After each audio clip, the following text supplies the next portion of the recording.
আমি বলছি যে দুটো ট্র্যাক্টর, সেটাও আবার হুগলি রুরাল পুলিশ চালু করেছিলেন প্রথম যখন জলমগ্ন হয়েছিল মারোখানা।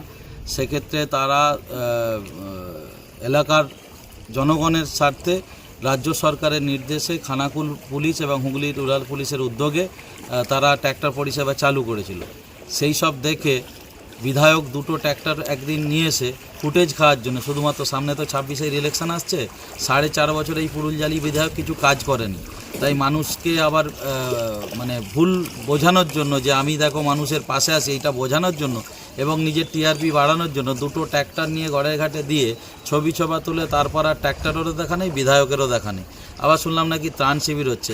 আপনি এই খানাকুলের আরামবাগের বাসিন্দা, আপনি বলুন তো, এই যে বন্যা, এখানে না চলবে ঠিকঠাক নৌকো, না চলবে মানে রাস্তায় জল উঠে গেছে, নৌকো ঠেকে যাবে, তাহলে এখানে উনি বলছেন খানাকুল 2 নম্বর পঞ্চায়েত সমিতির তত্ত্বাবধানে ত্রাণ শিবির কোথায় আছে? কোথায় ত্রাণ শিবির আপনি একটা দেখান।